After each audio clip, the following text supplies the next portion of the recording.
Well, we met in September of 1960. He's really good on dates. 61. 61. So I went on a blind date with him, and I was a nervous wreck. We just had such a nice evening. And so the next day when I got to the hospital, where the lady that picks us up and I worked, they said, well, what did you think of him? And I said, he's just the nicest man I'd ever met. I had proposed to her in December of that same year, and she said yes, and it made me very happy, and I'm still happy about that. We had our 47th wedding anniversary, the 14th of this month, April. We had 3 children, 2 sons and 1 daughter. Well, Randy was quiet, he was obedient, he was a lovable little guy. When he was in school for the first 5 years, we were living in Fort Dodge. Even though he was very smart, he didn't have really a happy school experience. In high school, he enjoyed music, and he did cross-country running, and he enjoyed that. He went to Iowa State University. And then he moved to Omaha and was a business manager there and did very well. But then he started having problems during this time that he was contacted by somebody that was in the gay community. And from then on, it was just one job after another, and it was kind of a hard time for him. It was one of his co-workers that introduced him to the homosexual lifestyle, took him out to the bars and that sort of thing. We had gone over to help our son was going to go to the Nebraska game, and we were going to go over and take care of their little girl while they went to the game.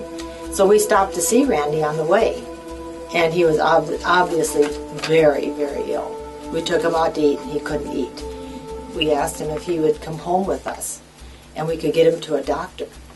And he said yes, that he would.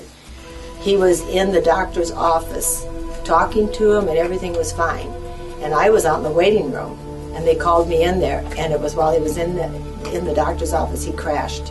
They couldn't get his blood pressure, and they rushed him emergency to Mercy Hospital. I was getting ready to leave or something, and I forget exactly the situation. He said, Dad, I got to talk to you. So he said, I'm HIV positive. When he was in the hospital, one of the nurses that came in to talk to him about HIV from one of the clinics here, and she asked him, she said, well, Randy, what did you do when you found out? And he said, I was so ashamed. I didn't tell anybody, and I didn't do anything. He got really sick one day, and he called us and he said, I think I'm having a heart attack.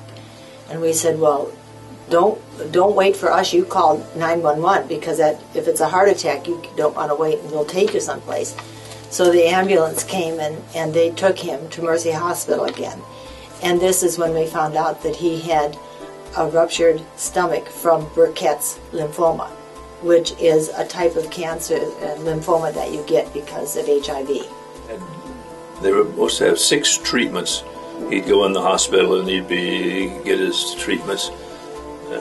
I don't remember if they've got all 6 of them done. I don't think they were able to complete it. It just took over his body, and it was throughout several of his organs, and so then we had to just stop treatment to realize. Then his stomach quit functioning, so he had an NG tube down. It's kind of maybe a side issue, but the cost, we no way could have paid it. He had no insurance, he had no job, so he was on Title 19, and the state was paying all his costs. The total cost was $236,046. Of those are actual known costs that they paid, that the state paid for him. And then there were a lot of other things which we were not able to recoup. And then, of course, the last 7 days of his life was in hospice. And so we would estimate that had to be at least another $100,000. So it was his cost, conservative, it had to be $250,000. And that's what the state paid. And I mean, we're thankful to the state, but we're sorry that his cost the taxpayer that kind of money. He said to us, he said, homosexuality is not a lifestyle, it's a cult. He said they recruit, and this is kind of gross, but he said, and they like to get fresh meat. And he said most of them are unhappy, they're searching.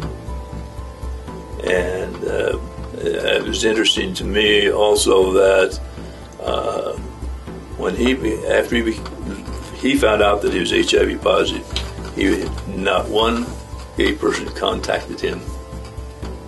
And so they're supposedly wonderful friends were nowhere to be found. He totally rejected the homosexual gay lifestyle for the last after his last hospitalization. It's detrimental to their families. It's detrimental to our communities. It costs us so much, and I mean all of those things are nothing compared to the hurt that it causes to the gay person themselves and to their families and to their friends and loved ones. I think we have a list of 6 friends that we know who have sons that are living in the gay lifestyle. And all of them are just as broken up about it as we have been.